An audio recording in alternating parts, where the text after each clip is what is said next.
There's not a lot of people I get really excited about in terms of seeing talent and stars, because I've seen just about everybody, but Bill Cosby came into my office one day, and I'm like, Mr. Jello Pudding Man. I was so jazzed. So he was my first appointment of the day, and anyway, he came in, hello, Mr. Cosby, like, hey, how are you? I'm good. He's like, well, does Mr. Littlefield have somebody who can run and get me some coffee? And I'm like, sure. So he gives me the order for this coffee. He wanted some type of, and it was before like lattes and all that stuff was popular, right? I didn't know. He could have been speaking Greek to me, but I just listened and pretended like I knew what he wanted. But he wanted like an espresso, the coffee in one cup. Then he wanted the steamed milk stuff on the side and some other stuff. But he didn't want it all mixed. So I'm like, okay. So the guy went and got it, and he brought it back. And I went and knocked on the door, because by this time he's in a meeting.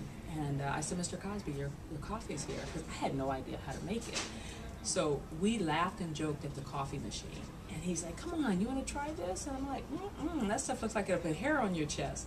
So we laughed about it, right? Well, long story short, you know, Cosby Show is happening. It's very popular. It's making us the #1 network. And I launched my employment agency. But I couldn't run it because I was working for NBC, so my husband ran it. And, well, Paramount now wanted us to come and be a client. Well, we were growing at NBC, and our payroll was growing, and we were meeting payroll with my paycheck.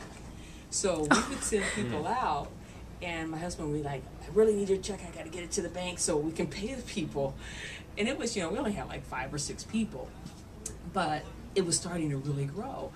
And then Paramount wanted me to come. And so I'm like, we can't go to Paramount, we will never be able to meet the payroll. So I called up Bill Cosby. Right? And so he said to me, put me in touch with his finance person. He said, I'm going to put you in touch with my finance person. They're going to help you write a business plan. You'll be able to go to any bank you want, get any kind of money you want. I was like, wow. But he was like, you know, his office was like, you have to do the work though, you know. We did the work, and we were off and running.